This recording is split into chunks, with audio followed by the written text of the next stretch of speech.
Good morning. My name is Princess Dipuo. I'm the president of the South African Royal Kingdoms Organization, SARC. Today, in this episode, we are going to talk about what is happening in our country and in our communities that we live in. What has happened? What really happened? In the previous episodes, we have shown that our history has been distorted. Our history has been rewritten. And we need to look at the effects and the impact of a rewritten history in our minds. Because we need to understand that ever since a European stepped their foot in African or South African grounds, the only thing that they've always wanted to do was to control our minds so that we can benefit them. That's all that they've been doing throughout history.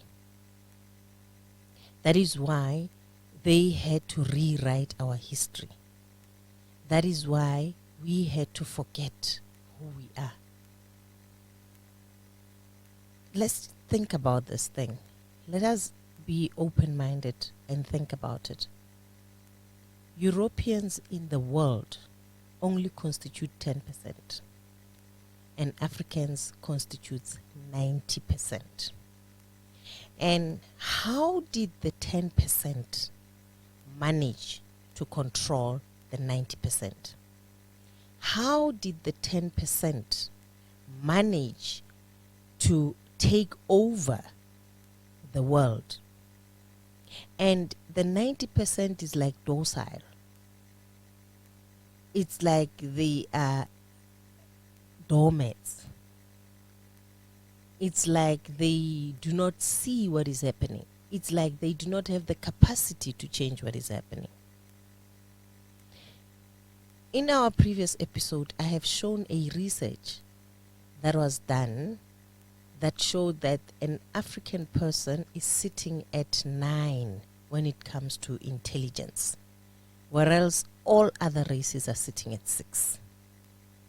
Now, how do we then, being people that are sitting at 9 with intelligence, be reduced to the level that we have been reduced mentally? How did that happen? And why is it continuing? And why is it getting worse? And I would hypothesize that, hypothetically, I would say that the hypothesis that I would draw out of it is that we have been brainwashed. We have been separated from our history and our culture. And the minute you separate people from their history and their culture, you create a vacuum. And in that vacuum, something else comes in. Then we become possessed by a spirit that comes into that vacuum. So I would say, as African people, we really need to look at this. We are possessed. We are possessed by an alien spirit that has been placed intentionally by the European in the vacuum that they have created by separating us from our culture and our history. That is why we behave so destructively. Because if you are possessed by demons, because we are being ruled by demonic people, and they have placed this demonic spirit into us, the demonic spirit only serves its master and its creator. It does not care about the body that it occupies. It does not care. Now, part of the reason why our communities are drinking alcohol and are so much into narcotics and drugs, it's because they have been separated from their culture and their history. And when you are separated from your culture and your history, you begin to operate from fear. And when you operate from fear and terror, the only thing that you want to do is to forget. That is why they go into these narcotics and alcohol as much as they do. Our African people. Now, I would like us today to really look at what had happened when the settlers settled in South Africa. They found here kings and their tribes on their land. And the character of an African person is a humane one, is Ubuntu. Because I've noticed that the whole world now is talking about Ubuntu. And I've shown in our previous episode that the cradle of humankind is here in the southern part of Africa. The beginning of humanity is here in the southern part of Africa. So the people that remained here in the southern part of Africa are the people that retained culture, that retained history, that genetically were fully developed. I have shown that evidence in our previous episode. I'm not going to repeat it. You can go back to our previous episode and you'll be able to see the research that has been done. Now, when they settled here, they found these people that were complete, that were absolutely complete, living on their complete land, having everything. Intelligence,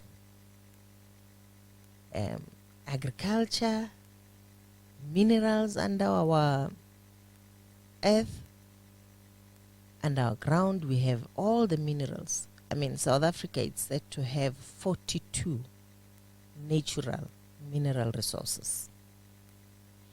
Now, it is no coincidence that South Africa is the one that has 42 natural mineral resources. It's not a coincidence. It's the cradle of humankind. So everything has to be here. You know, I listened to some of the podcasts from Pan-Africanism, and when you listen to our African brothers, be it in the diaspora or be it on the continent, when they come to South Africa, they are wowed because South Africa has everything. And that is why everyone wants to come here. When I say we have everything, from the mountain to the trees, to the rivers, to the oceans, to the minerals, to our skies.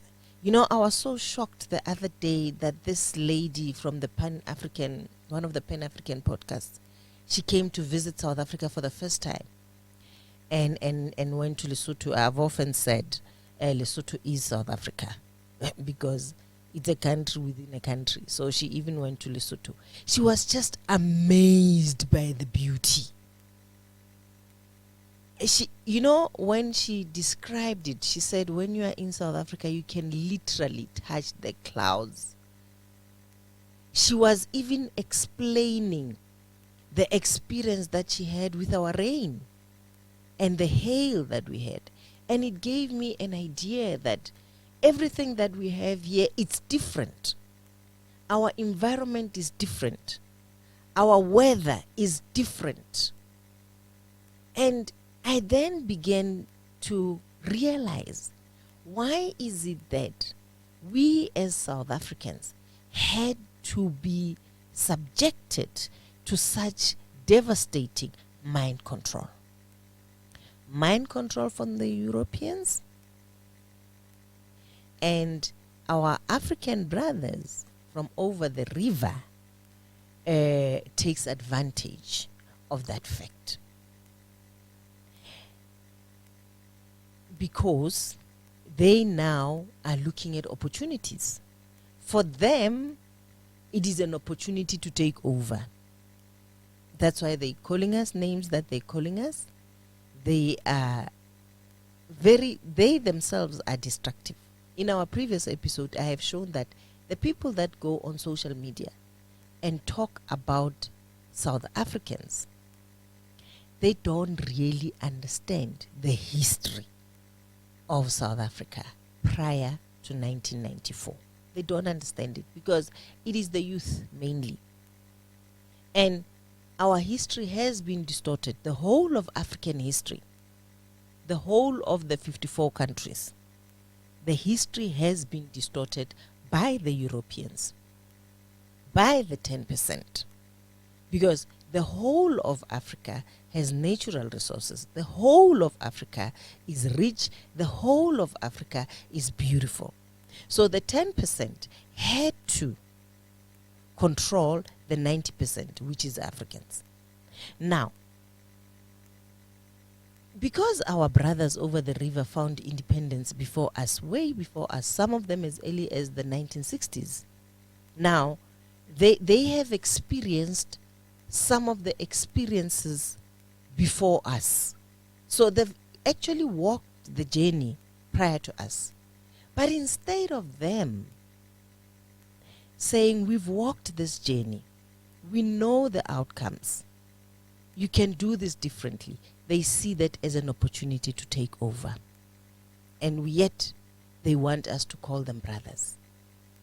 What kind of a brother are you if you are going to find your brother in trouble and then you take opportunity of the trouble because your brother is not experienced as you are, and then you take an advantage and take an opportunity and take what belongs to your brother? What kind of a brother are you? That is a question that I would like to pose to our brothers over the river and sisters over the river.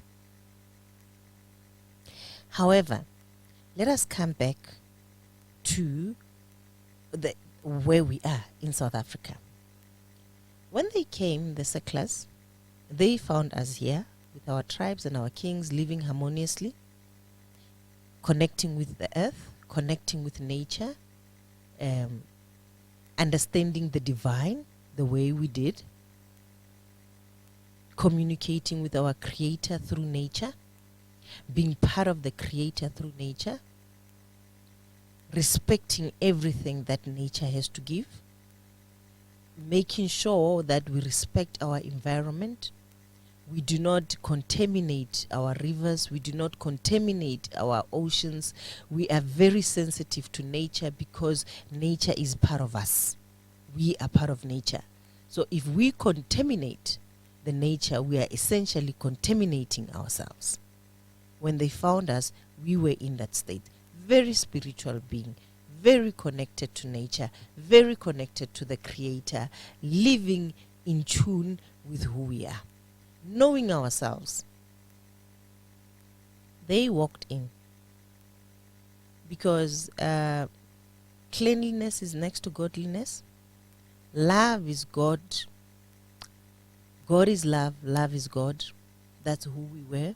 A loving people, a sharing people, a caring people, a welcoming people. That's who we are.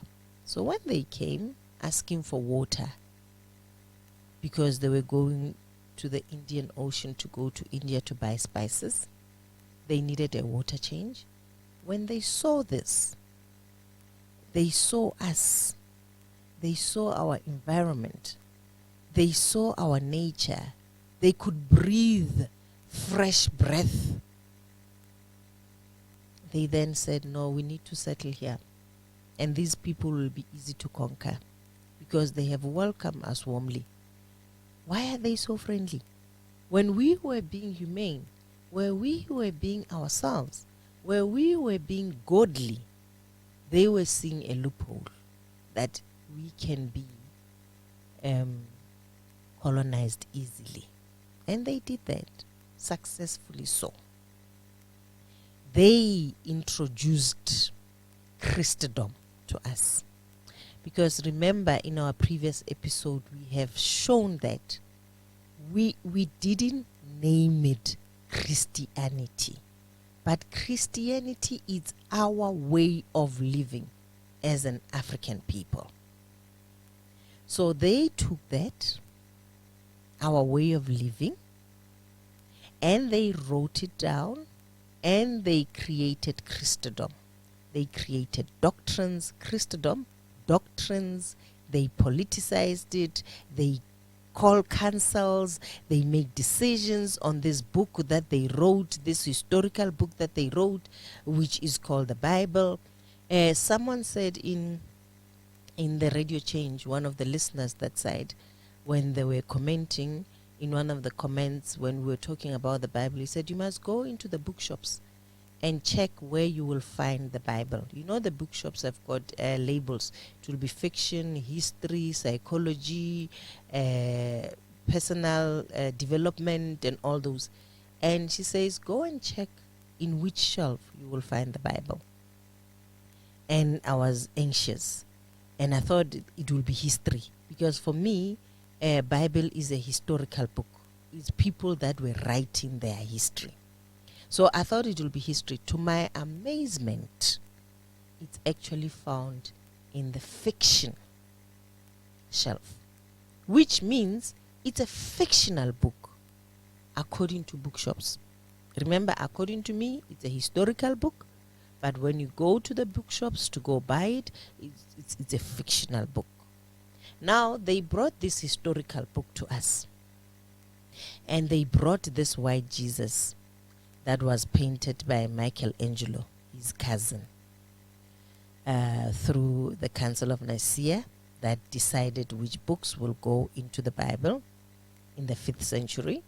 So they brought it to us. We never knew that book. We just knew how to connect with our divine.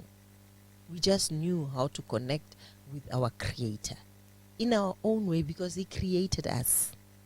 So if someone creates you, you know intuitively how to connect. Women will understand this better. The minute you learn that you are pregnant, at that point, you kind of knew subconsciously, but it was not confirmed.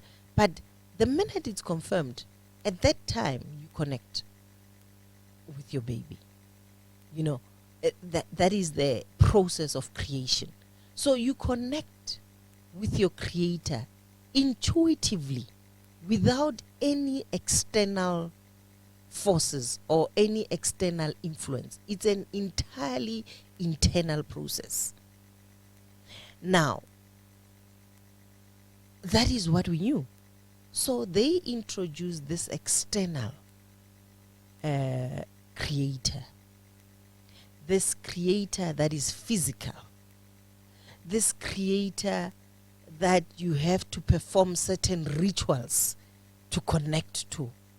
This creator that has an intermediary, that you need to go through the intermediary before you can go to the creator. Something that was alien from us was introduced. And we bought it. And that was the beginning of the erosion and the distortion of our history and our culture. Because anthropologists started coming in and writing.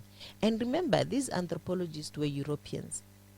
And these anthropologists were talking to people and interviewing people, and they were writing.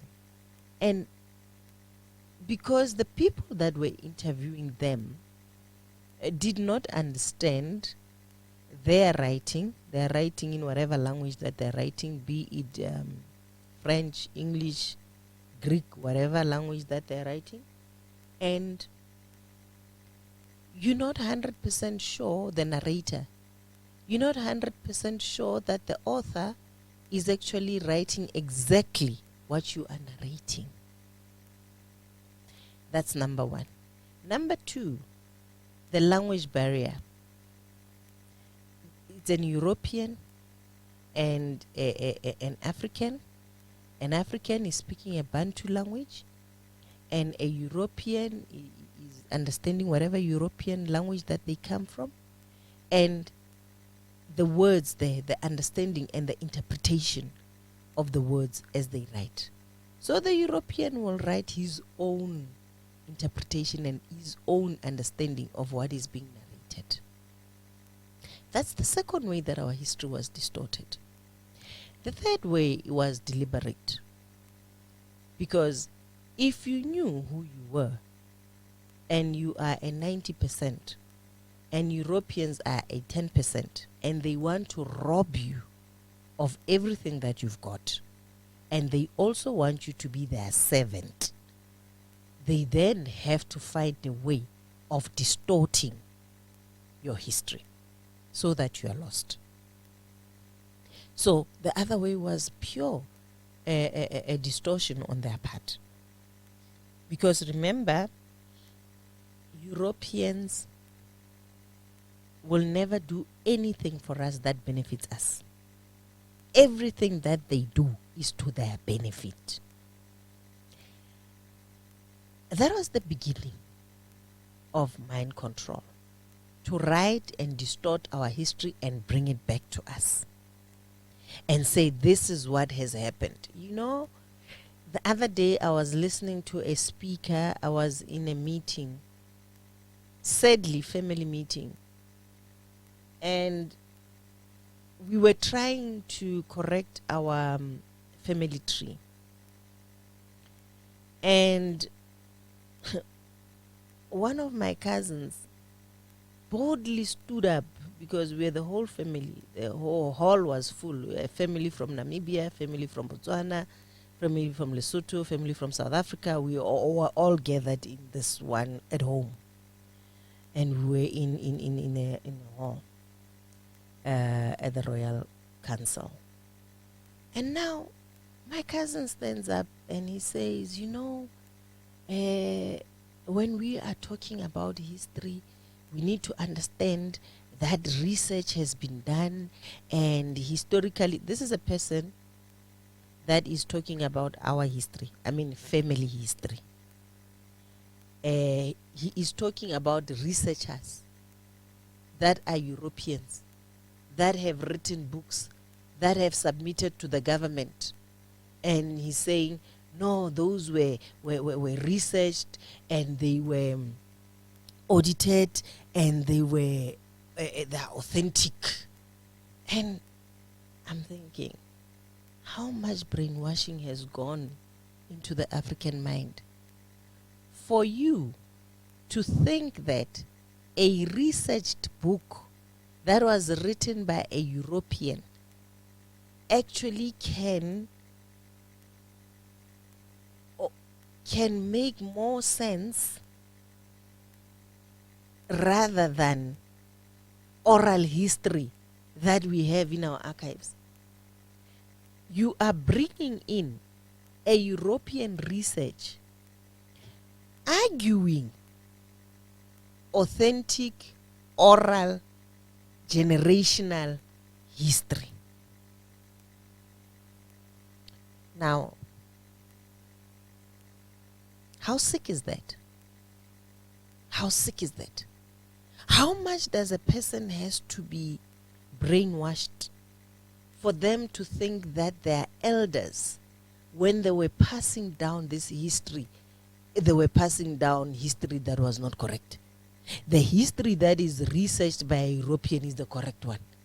How much distortion is that? How much brainwashing has gone into an individual like that?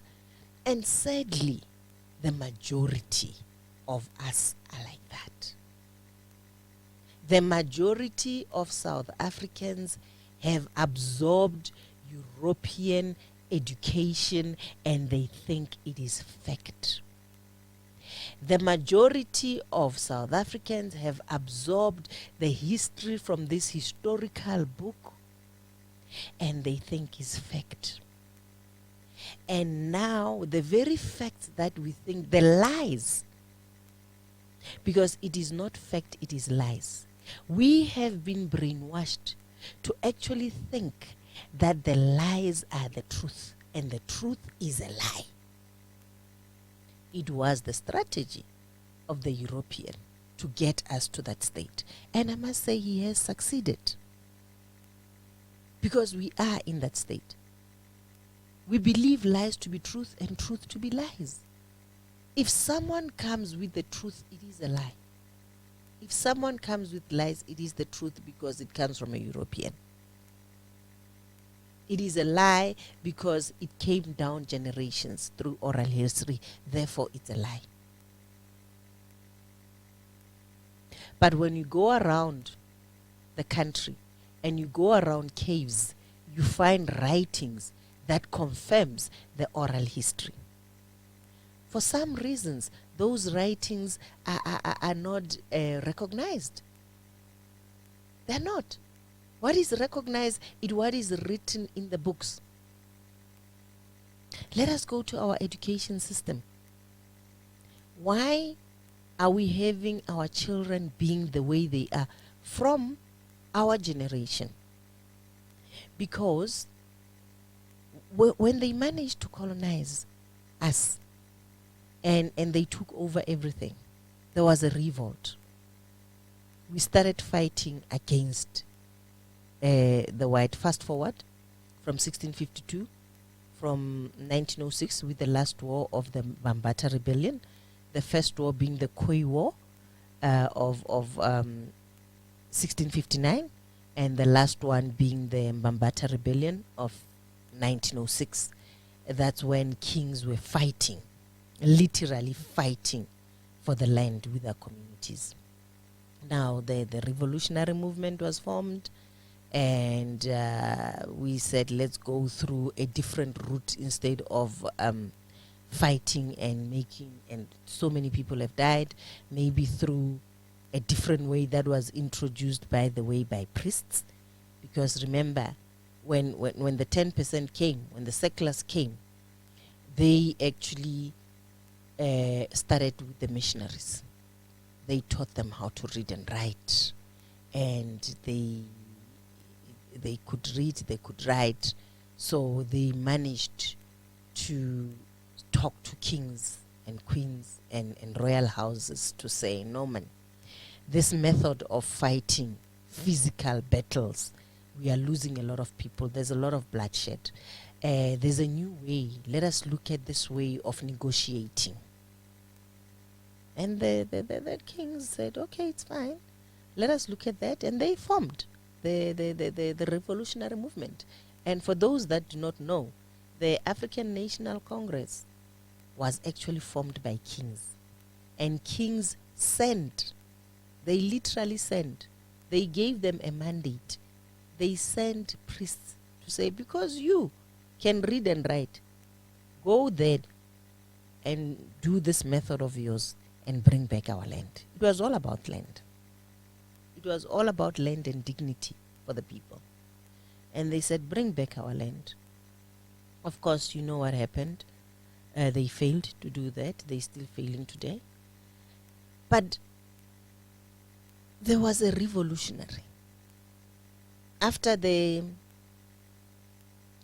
Anglo-Boer War, after the treaty was signed, and officially we had two parliaments. We had the Cape of Good Hope and we had the Transvaal. And the Transvaal was your Boers, and they created this apartheid system. Even with the apartheid system, they created a religion. They said it's called Calvinism. In episode 3, if you go to our episode 3, and if you check on our TikTok, we've actually shown them there, that they are the chosen people. They are from the 12 tribes of Israel. They are one of the 12 tribes. and they're the chosen people. God chose them, and God chose them and gave them this land, South Africa. Eh? Mhm. And they had this Dutch Reformed Church. And you find Africans going and being congregants of the Dutch Reformed Church and wearing their uniforms and being very proud of being Dutch Reformed Church congregants.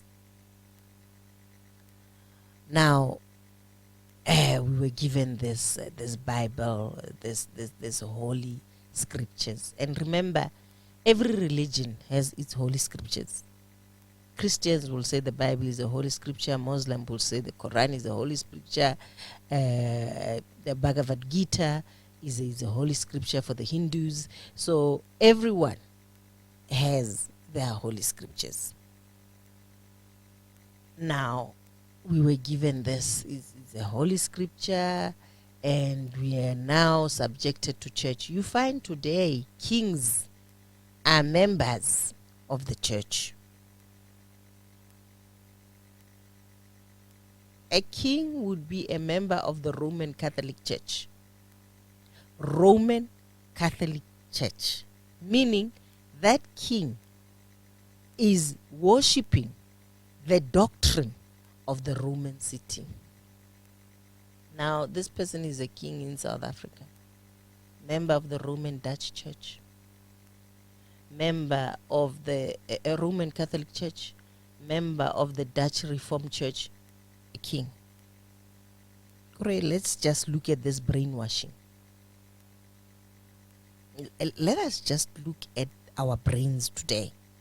What happened to us? Fast forward, apartheid was introduced. And we are the chosen people after the Second World War. Not the Second World War, the Anglo-Boer War. We are the chosen people. We are the tribe, one of the 12 tribes. We were given this land. We cannot live with you because you are not the chosen people. Now, we are not the chosen people. Remember, this is our land, eh? They found us here. And all of a sudden, we are not the chosen people. God gave them this land, and now we must be their servants. Now they start writing our history. I would like you to go and look at the history books of our children at schools. Just go and browse through the history book of our children at school and see what they are being taught in their classrooms. They made sure that history is forgotten. When women marched, it was enough. We have a history where women marched on the 9th of August to Verwoerd, saying we will not carry Pasa. And we have the 1960 Sharpeville shooting, Nangalembe shooting, Wipatong massacre.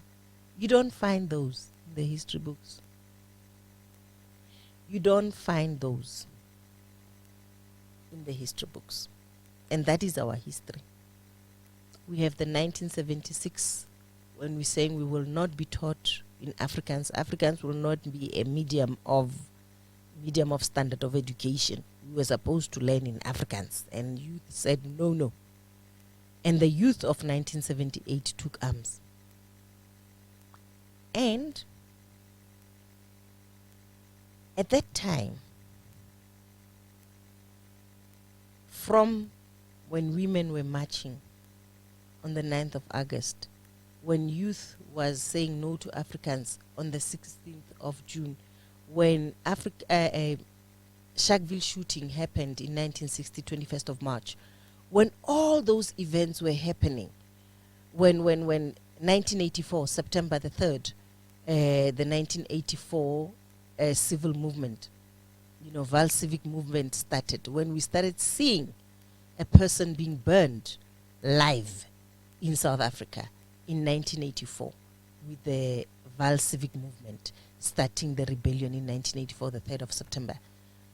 When all of those things were happening, we knew who the enemy was.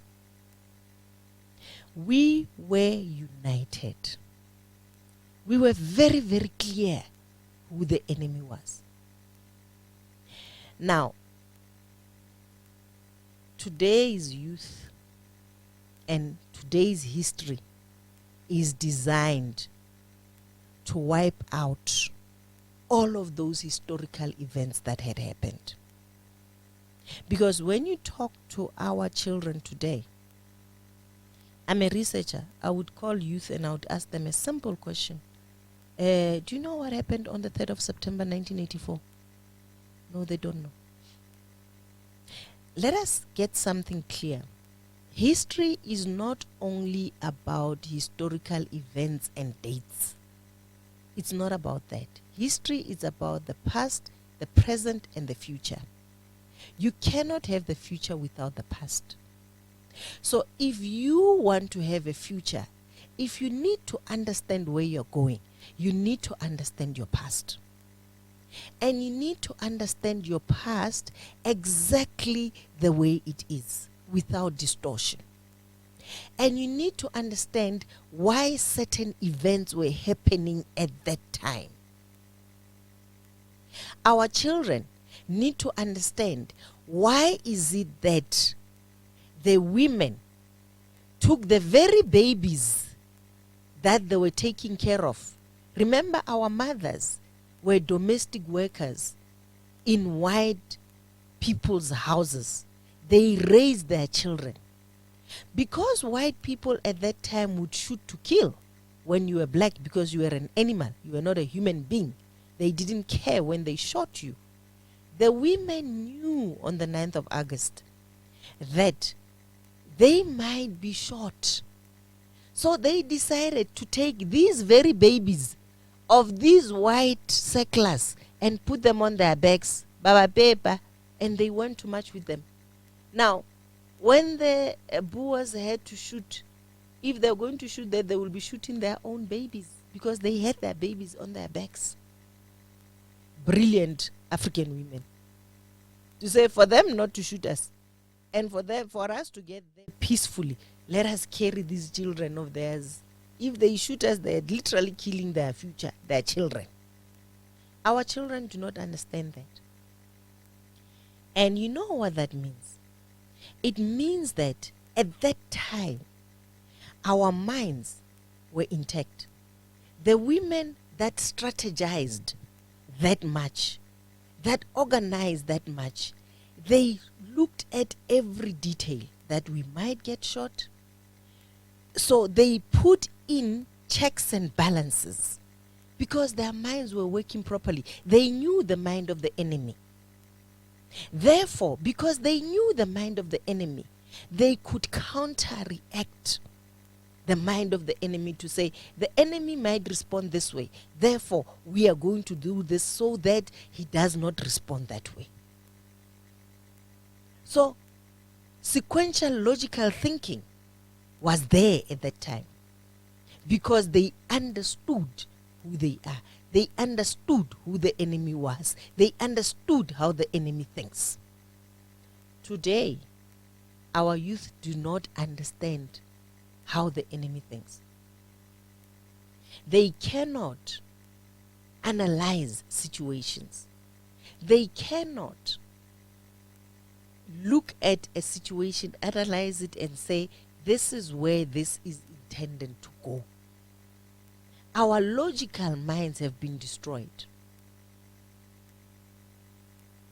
We cannot make sense of what is happening because of the vacuum that has been created, the separation from the history and the culture. And in that vacuum, there was an introduction of a foreign spirit that we are operating with. And that spirit is not allowing us to logically think, to analyze, which is what we have, which is the ability that we have, and that has been now it's under the control of the European. They control it by controlling our environment.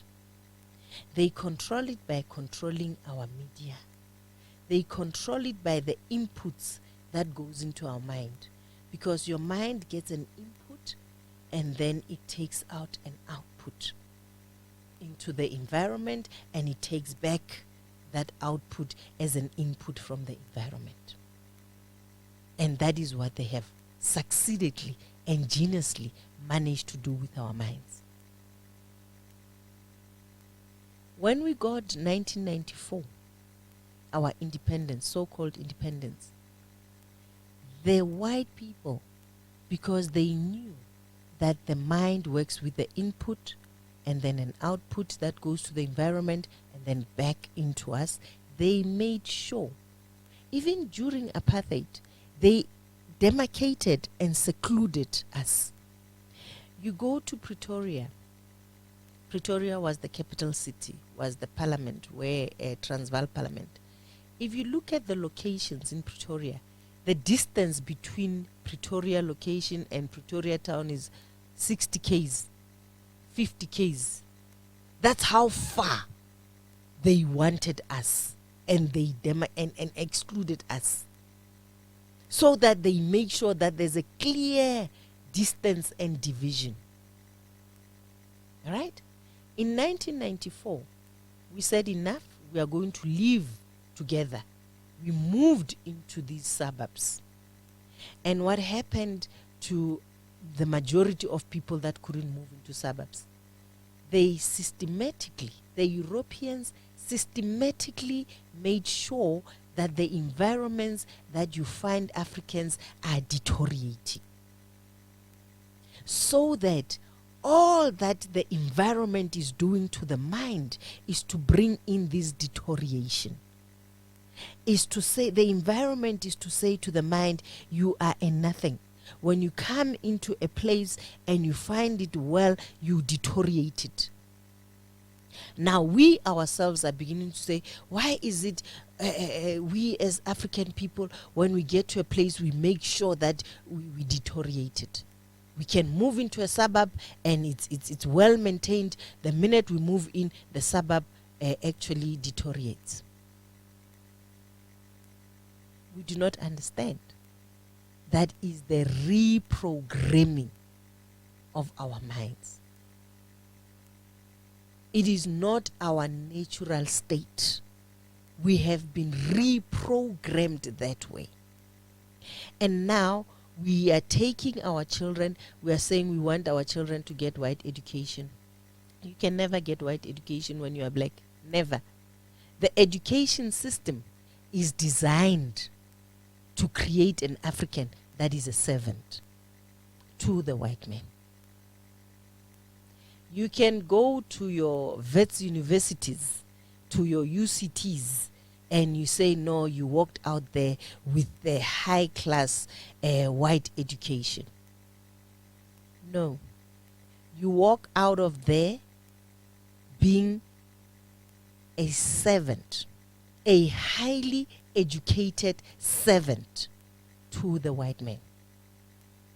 If an African person is allowed to retain their logical thinking, that is done to the benefit of the European.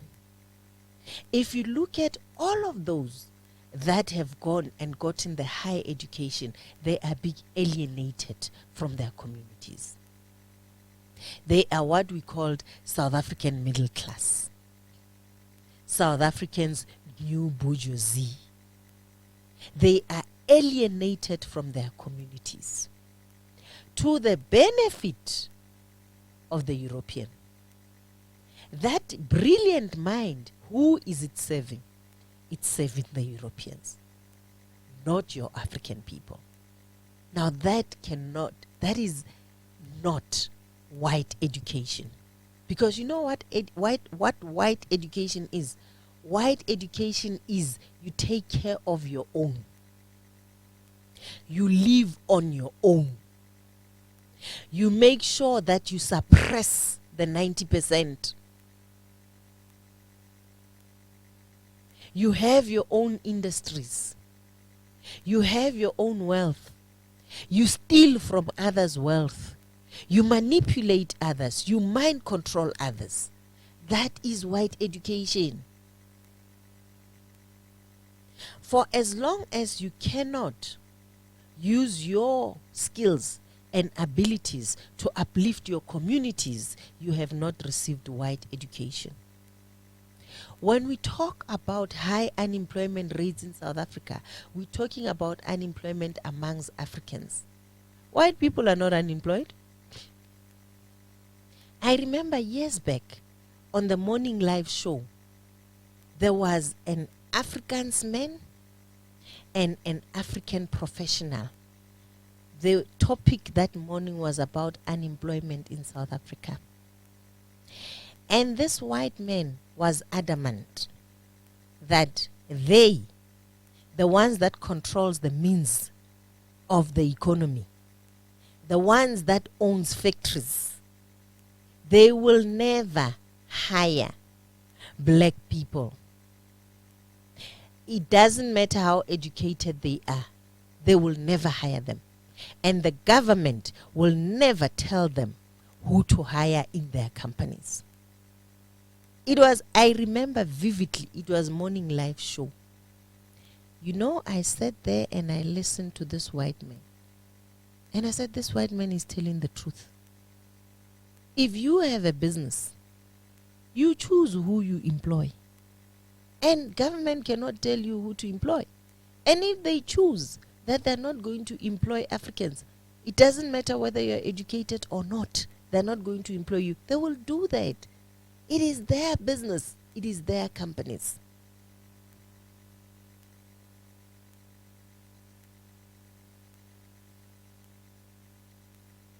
That is why today, the problem that we have of unemployment has worsened because of our brothers from over the river. They accept the fact that they can be exploited because of the laws that the South African government has. Now, post 1994, mothers were very proud to say they're taking their children to receive white education into the Model C schools. Check what happened. If you go to all these schools that are in the white suburbs, previously white suburbs, you find black children. All the school transport is moving from the location, coming to towns or suburbs, bringing in African children to schools. Where are the white children? You go, you know, I went to nursery schools in the white suburbs, and I checked in the nursery schools. You find in a nursery school 95% of the children there are African, and a very few percentage is European, from crèche, from kindergarten. And I said, where are white people taking their kids to? That was the first question I asked. Because if they live here in these suburbs and there's a kindergarten down the road, they should be taking their kids there. But no, it is our children that goes there. You look at the schools. 99% of the schools now, it's our children. Where are the white kids? Where are the European kids going to school? And you look at the education system that is being taught there. You look at the level of understanding of our children. Our children cannot read and write. Our children do not understand the logic. If you try to do mathematics with them, they don't even understand how they got to the answer. They are being taught to cram, to recite. When you can recite better, take in the information that is written in the book and recite it and write it better, you're an A student. No logical thinking. No analytical thinking. No step-by-step processing of how did I get to the answer. They are being given Hey, I forgot. It's been a long time ever since I've been to school. They are being given these papers to actually practice when they're going to write previous papers. And they must just check. They will have so many years previous papers, and one of those papers would be repeated. So if you can actually cram it well, you coming out with a distinction. That is the education that they're getting. Now, it is very sad because it is in the schooling system that the brain is developed. It is in the schooling system that the brain is developed so that it can be analytical, it can be systematical, all these facets that the brain has. That development happens in the schooling system. But our schooling system is designed to create robots. We give you this, you cram it, you take it out. This input and then this output. This input and then this output. Our children cannot even think. And we are saying we are taking them to that education. They are distanced from their culture, from their history. Starting from the 1976 generation. We can even take it back to the 1960 Sharkville shooting generation. Because what had happened in Sharkville after 1960, it was a hush. We didn't have to, if you live in Sharkville at that time, if you were in the Val, I was raised and bred and born in the Val. If you were in the Val, it was a hush. You don't talk about 1960. And why would people do that? Why would you want to talk about your history and your experience? It is because it is traumatic. It was a traumatic event that took place, and the best thing that could be done is to suppress the trauma. But now when you suppress the trauma and you do not talk about your history and you do not talk about your culture, now you live in constant fear. Now when you live in constant fear, your behavior, which is your output from your mind, is fearful. Now you're portraying this output to the environment, now to the society. Now we are creating a fearful society, a society that is living in anxiety, a society that is traumatized. Because it is unfortunate that children pick up the energies of their parents. So if a child is in an environment that is traumatic, that is fearful, that is separate from its history, that is separate from its culture, that child is bound to be in a vacuum. That child cannot connect with themselves. Now, that is where, in the vacuum, an alien spirit is introduced. When this alien spirit is introduced, remember, we are being led by demonic governments. So they can only possess us with demons. So we are possessed by demons. So when these demons are introduced into that vacuum, the demon can only serve its master and its creator. So now, the hosting body can only be a servant to the creator and the master of that demon. Look at what is happening to our youth today. Staunch on narcotics, nyaupe, and all of those things. It's because of the vacuum. Our youth is lost because we are lost as the parent of today.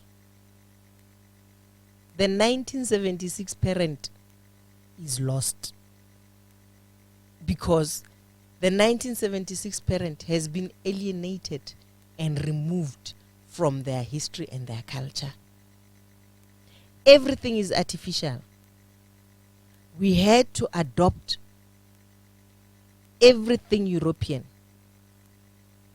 When you are dark like me, you are ugly. there's yellow bones. So yellow bones are the ones that are right, because yellow bones is closer to European. When you have African hair like mine, no, you don't even look at. You must have waves. You know, people go to great lengths to spend money on expensive human hair that they don't even know that human hair was sitting on which bacteria did that human have. Dead bodies that are cut their hair, you don't know what killed that person. And you know, hair is alive. The germs are there, and they come into your head, and you put it on your head, and you think your head will think properly. Artificial nails, artificial eyelashes, artificial everything. Add to that alcohol, drugs. Add to that filthy environments that we live in. If you check before 1994, our locations were very, very clean. Women would wake up at 5 in the morning and sweep the yard and outside the yard. When we grew up, we used to have a competition of who is going to clean their yards and their houses sparkling clean. It was a competition of cleaning when we grew up. You would start at 5 a.m. sweeping. You don't see that anymore. We didn't have dumps. Everything was clean. But post 1994, because the European had to create, remember, prior to 1994, they excluded us. They made sure that we are 60, 50 kilometers away from them. Now that we are moving into them, a minority of us are moving to living with them. They are alienating that few that lives with them, because it would be the ones that can afford to buy houses in suburbs. So it is those that we are calling the middle class. You know, some of them will be educated, they are given this education, and you know, they brag about, I am educated because I got good grades. They are forgetting that prior to 1994, it was whites only. They didn't even have opportunities to go to those universities. South Africa had 3 types of universities. We had Afrikaans universities, English universities, and black universities. In Gauteng and the Transvaal, in Gauteng, we had Rand Afrikaans University, Rau was for the Afrikaans people. We had Wits University, the University of the Witwatersrand was for the English people, white people. Greek, it's a Jewish institution, not Greek, Jewish institution, Wits University. And we had University of the North in Limpopo, Tefluop, that black people went to. We had Pretoria University was Afrikaans. So 2 Afrikaans universities and 1 English university. You go to KZN, you had Westville University for black people. You had University of Natal for the white people, English people. And you had I forgot because it's a long time ago. You go to the Eastern Cape, you had Fort Hare. That's where all Mandelas and everybody went to. It was an African university. And you had Stellenbosch. No, Stellenbosch is in the Western Cape. And you had UPE, was Afrikaans. University of Port Elizabeth was Afrikaans. And you had Rhodes, was an English university. When you go to the Western Cape, you had Stellenbosch for Afrikaans people. You had UCT for English people. You had the University of the Western Cape for black people. You see, everything was demarcated during the apartheid era. Post 1994, we said we actually elected a black government. Now the black people is sitting there. Little did we know that the brain is under the white control. We had black faces, but the power and the control was sitting with the white people, because they were the puppets of white people. It is only now that we are realizing it. But nothing is lost. We can reverse this. If you can train your brain, if they managed to train our brain and distort it and put in the inputs and the outputs from the environment coming back to us, if they manage to do that and they manage to dominate the media by making sure that in the media, what we're seeing in the media is what they want us to believe. Because important news never goes into the media. Our news never goes into the media. The media is scripted. There's a script that says this is what you're going to talk about, this is what you're going to do, and that is what is being fed into our minds, which is not our reality half the time. If the mind can be trained to do that by changing the environment, there's a book that I would like you to go read. It's called Mega Brains by Michael Hutchison. This guy has shown how the brain can actually be literally transformed by the environment. He took a set of rats and he genetically created rats that were maize smart and maize dumb, and make them reproduce themselves. And then what he did, remember we said we are geniuses, we are sitting at 9 in terms of our intelligence. But now we have been dumbed up. We had to be dumb. For the Europeans to be able to control us, they had to render us dumb. And how did they render us dumb? They rendered us dumb by removing us and separating us from our history and our culture. And in that space of our history and our culture, they put in their distorted history, and they demonized everything that was African.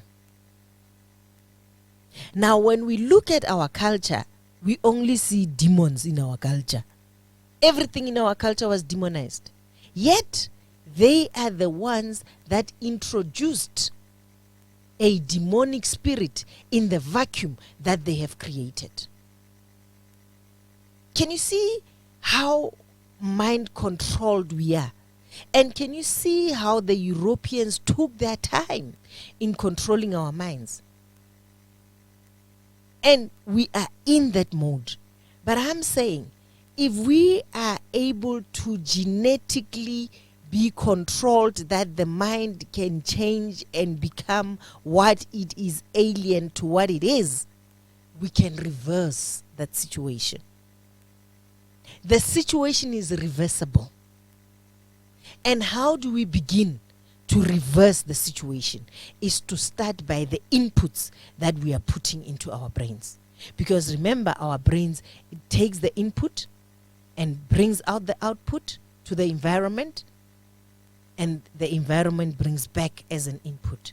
So if we start working internally in our brains, if we start putting in positivity and moving away from all these negatives, if we start by saying, let us work on our minds, let us reset our minds, let us detox our minds from all these toxins, let us go back to who we are. Check how the Europeans were brilliant. When they had servants working for them, they would change their surnames so that they take the white man's surname. Huh? They would change their surnames. So you find African people using European surnames. And when you check the history and you ask them, why are you a Bogva? Why are you a Tobias? And when you check, you said, no, my great-great-grandfather worked for this, Boers, and all of them, meaning every servant that worked there, they are now calling that surname. They are now Tobiases. All of them. Whether you are a Mutembu, a Mokwena, a Mofokeng, or Mokola, or Omang, the minute you work for Tobias, you are now all Tobiases. There goes your culture. There goes your history. What happens to generations after that? They are now Tobiases. They are now Bogvas. They are now Goliaths. They are now Williams. They are now Solomons. And you are expecting an offspring being raised in that environment to know who they are. When our children ask us questions, we don't know how to answer them because we don't know the answers ourselves. That is why we say we need to go back to our roots. We really need to go back to our roots. If we are sitting with an English surname or African surname, we need to check how did it come about? Where did it originate? Who am I authentically? Where do I originate from?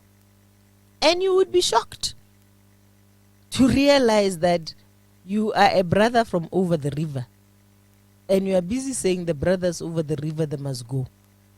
The only problem that I have with brothers over the river is their disrespect to us. If they can correct that element, we can go a long way with them. They must correct themselves. They must acknowledge that they have accepted to be exploited in South Africa, and we refused. We didn't know slums. We have a minimum wage that we must be paid. We must be registered for UIF. We must have medical aids. We must have benefits. And the owners of means of production, the owners of the firms, do not want to pay minimum wage, do not want to register people for UIF, do not want to do all of those things. And they have accepted that. They have accepted that they are worth less than what they are worth. They have accepted to be exploited. We did not. We are not lazy. We just did not accept being exploited on our land. But because Bona, they are not on our land, they are saying whatever that we can get is fine. Therefore, we'll settle for any other job. Then they render us lazy. We are not a lazy people. You found South Africa here, brothers from over the river. You found South Africa here operating.